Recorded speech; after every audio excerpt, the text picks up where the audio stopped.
Bom dia, moçada! Aqui quem vos fala é o professor Eugênio Bastos, canal Geogênio, a serviço dos alunos que gostam de estudar e passar em concursos.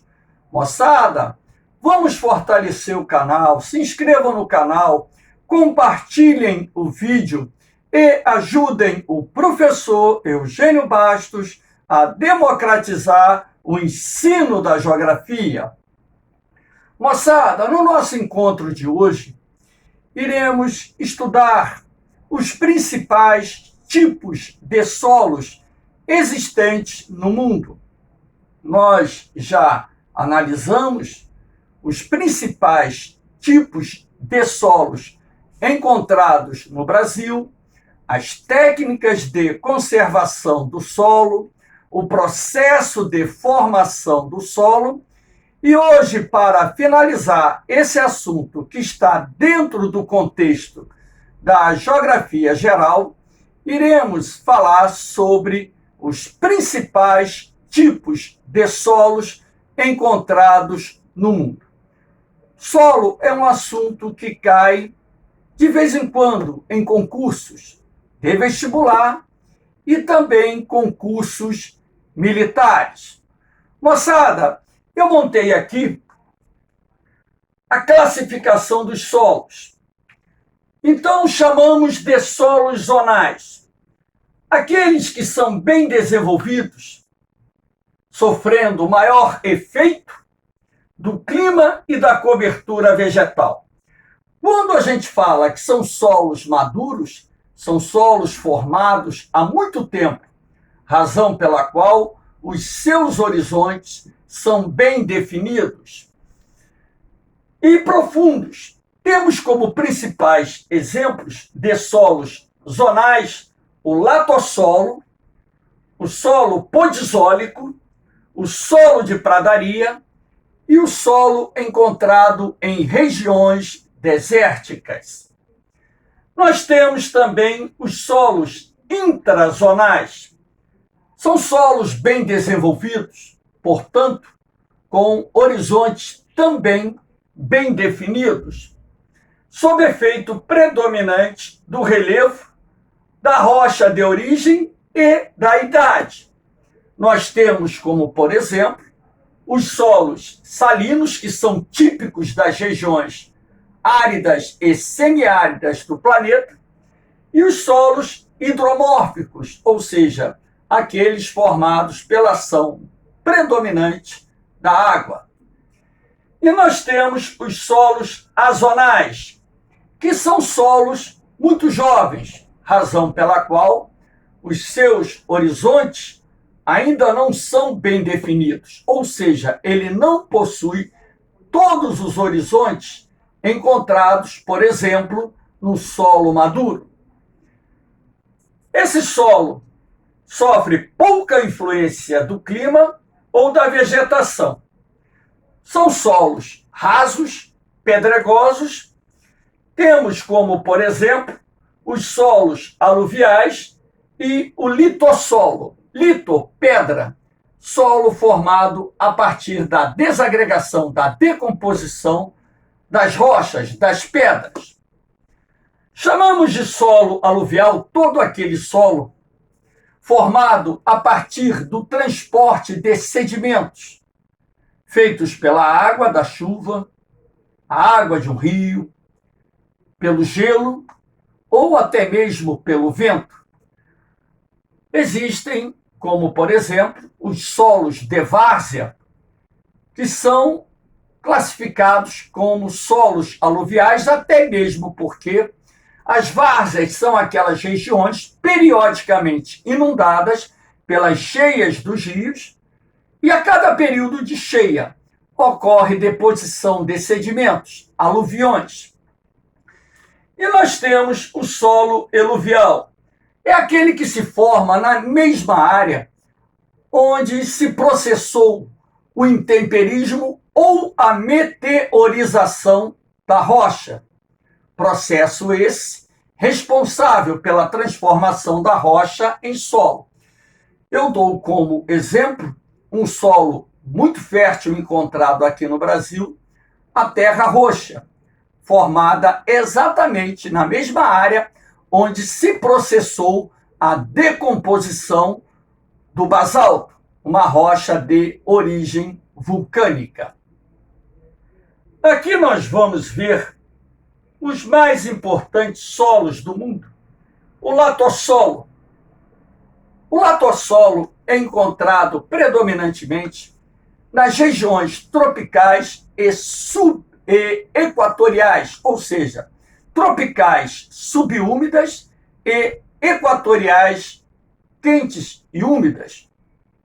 O latossolo é um solo avermelhado, todavia, ele pode ter uma cor amarelada, pode ter uma cor laranja, pode ter uma cor marrom. Mas, normalmente, o latossolo tem essa tonalidade avermelhada em razão de ser um solo rico em hidróxidos de ferro e alumínio. É um solo do tipo argiloso, profundo, pobre e ácido. Ele apresenta elevada concentração de hidróxidos de ferro e alumínio. Quando esse solo fica exposto durante um longo período, por exemplo, anos, à ação direta dos raios solares, ele vai passar por um processo que dará origem a uma crosta ferruginosa denominada laterita ou canga. A laterita é tão dura que parece uma pedra. Esse processo de laterização do solo o tornará impróprio para a agricultura, razão pela qual os produtores rurais têm que ter muito cuidado para evitar o processo de laterização do solo. Professor, esse solo é pobre, é ácido, ele pode ser utilizado para a agricultura sem problema nenhum. Até mesmo porque os solos ácidos podem ser corrigidos através de uma técnica chamada calagem, que consiste na adição de pó de calcário no solo. E a carência de nutrientes pode ser corrigida com a fertilização química ou com adubação orgânica. Tanto é assim que vastas áreas do Brasil Central cobertas pelo latossolo são hoje consideradas o grande celeiro agrícola do país, a mais importante região produtora de grãos do Brasil. Aqui nós temos o solo podzol, também chamado de podzólico. O solo podzol é típico das regiões temperadas e frias do planeta. É um solo muito comum nas áreas de florestas temperadas, não exclusivamente nessas áreas, mas é muito comum nessas áreas de florestas temperadas. É um solo com uma boa fertilidade, até mesmo porque ele apresenta uma boa composição orgânica na sua parte superior. A existência dessa matéria orgânica decomposta lhe confere uma fertilidade considerada boa. Não está entre os solos mais férteis do mundo, mas também não é um solo pobre. Esse solo apresenta alguma acidez, razão pela qual é preciso, em determinados casos, fazer a devida correção do solo para aumentar o rendimento do mesmo. Como vocês podem ver, esse solo tem uma tonalidade escurecida, essa parte mais escura na camada superior é composta por matéria orgânica decomposta, é a camada de humus, e, em razão disso, esse solo é muito utilizado para a produção agrícola, não só na Europa, como na América do Norte, na Ásia e em outras partes do mundo, onde podemos identificar esse tipo de solo. Aqui nós temos o solo de pradarias ou prairiers. O solo de pradaria é tido como um dos mais férteis solos encontrados no mundo. É o solo típico das planícies centrais dos Estados Unidos. Também é encontrado na planície platina, na região dos Pampas, na Argentina, no Uruguai. E também esse tipo de solo está presente na Europa centro-oriental e em outras partes do mundo. Quando a gente fala em solo de pradaria, normalmente se destaca mais os Estados Unidos, a região das planícies centrais. Esse solo ele tem uma tonalidade que varia do castanho para o escuro, para o preto. Quanto maior for a concentração de matéria orgânica presente no solo, mais escuro ele é. É um solo de extrema fertilidade, é classificado como um dos solos mais férteis do mundo. É um tipo de solo argiloso, muito rico em humus e cálcio, e foi um dos elementos responsáveis pelo grande desenvolvimento da agricultura nas planícies centrais, onde se localizam os grandes cinturões agrícolas dos Estados Unidos, os belts. Não só o solo, claro, contribuiu para que a agricultura ali conseguisse excelentes resultados. Temos que levar em consideração o relevo plano, que favorece a mecanização, e as condições climáticas que favorecem as atividades agrárias. Esses fatores conjugados fizeram das planícies centrais dos Estados Unidos uma das áreas agrícolas mais importantes do mundo. Fiquem ligados nessa questão. Então, nós temos aqui a tonalidade desse solo, como eu disse, um solo que varia do castanho para o cinza, cinza escuro, figurando entre os solos de maior fertilidade do mundo. Aqui nós temos o Chernozem. Deu uma puladinha aqui, perdão. O Chernozem nada mais é do que um tipo de solo de pradaria. A pradaria é um tipo de solo Chernozem. Todavia, o Chernozem, ele apresenta uma fertilidade ainda maior do que a fertilidade contida no solo de pradaria. Esse solo é típico principalmente da Europa Oriental, tendo como área de referência a Ucrânia, que durante o período de existência da União Soviética era considerada o celeiro agrícola daquele país. O Chernozem, assim como o solo de pradaria, ele é muito rico em matéria orgânica, em humus e cálcio. A composição mineral desse solo é absurdamente alta, razão pela qual ele é tido como o solo de maior fertilidade do planeta. É um solo do tipo argiloso, profundo, encontrado em vastas regiões da Ucrânia e outras áreas da Europa Oriental, tendo sido densamente aproveitado, intensamente aproveitado, para a produção principalmente de grãos. Aqui vocês podem ver que a tonalidade desse solo é uma tonalidade escura, é um solo de cor preta, que, consequentemente, nos indica a presença de uma grande quantidade de humus. Nem todo solo de tonalidade escura é rico em humus. Nós sabemos que existem solos de origem vulcânica formados pela deposição de cinzas vulcânicas que apresentam essa tonalidade escura. Não é o caso do Chernozem. Essa tonalidade deriva da presença de uma grande quantidade de matéria orgânica depositada na superfície desse solo. Aqui nós temos o permafrost, que é o solo típico das regiões subpolares, encontradas no norte da América do Norte, no norte da Europa, no norte da Ásia, enfim.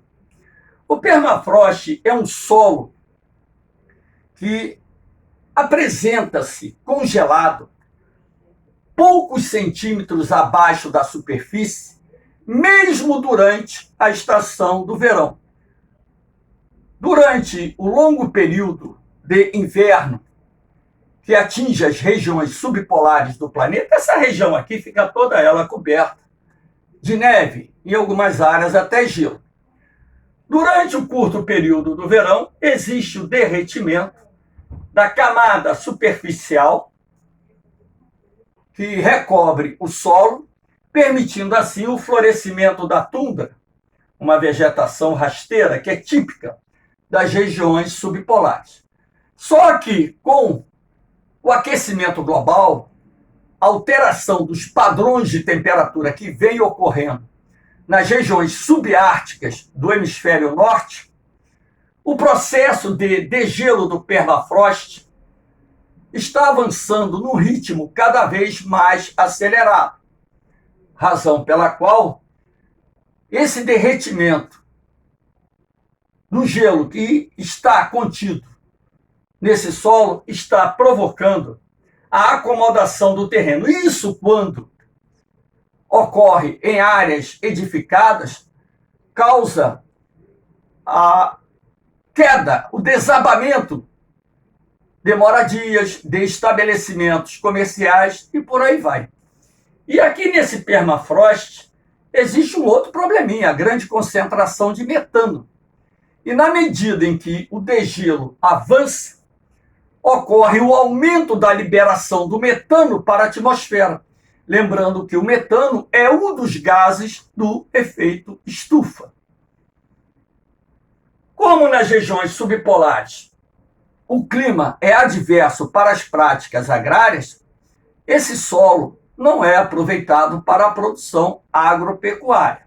Ele é citado apenas pelo fato de ser um solo que apresenta camadas de gelo misturadas aos sedimentos que se encontram na composição, na formação desse solo. Fiquem ligados com o permafrost. Aqui nós temos o Loess, que é um solo típico da China, da região centro-norte da China, um solo de tonalidade amarelada, como vocês podem ver aqui. O Loess é um tipo de solo aluvial considerado de grande fertilidade e de suma importância para o desenvolvimento da agricultura chinesa, lembrando que a China é, na atualidade, o país mais populoso do mundo, e nenhum país precisa tanto de alimentos como a China, porque cerca de 17% da população mundial é constituída por chineses. Esse solo é transportado pelos ventos da primavera para a bacia do rio Wangho, o Rio Amarelo, daí o termo Rio Amarelo. E durante as chuvas da primavera e verão, o Wangho ele inunda as áreas baixas, depositando esses sedimentos ricos em nutrientes que serão de suma importância para o desenvolvimento da agricultura. Esse solo Loess, ele é deslocado do deserto de Gobi, onde se concentra a presença desse tipo de solo. Durante a primavera, os fortes ventos que sopram do deserto de Gobi, que está na Mongólia e norte da China, provocam as tempestades de areia que espalham sobre vastas regiões do centro-norte da China esses sedimentos que vão anualmente renovando os solos de vastas extensões do território chinês, possibilitando assim a exploração da agricultura e um bom rendimento, ou seja, uma alta produtividade por hectare plantado. Aqui nós temos a terra roxa, que é um solo de origem vulcânica, não é exclusivo do Brasil. A terra roxa, por exemplo, é encontrada no maciço da Etiópia, na África, no maciço dos Camarões, também na África, no planalto do Deccan, na Índia, e outras partes do mundo, onde a ação do intemperismo químico sobre o basalto, no transcurso de milhões e milhões de anos, foi transformando parcialmente essas rochas vulcânicas em um solo que é classificado de alta fertilidade, um solo de excelente qualidade. A terra roxa é um solo de tonalidade castanho avermelhado, lembrando que a terminologia aplicada aqui no Brasil provém dos imigrantes espanhóis e italianos que foram trabalhar nas fazendas de café e chamavam essa terra de roja, vermelha. Os portugueses passaram a chamar esse solo de terra roxa. É um solo do tipo eluvial, argiloso, profundo e de extrema fertilidade. Moçada, espero que tenham gostado da aula. Compartilhe o vídeo, se inscreva no canal, deixe aquele like, vamos ajudar o professor Eugênio Bastos a democratizar o ensino da geografia. Um beijão no coração de vocês, um forte abraço, fiquem com Deus. Eu vou, mas eu volto. Fui!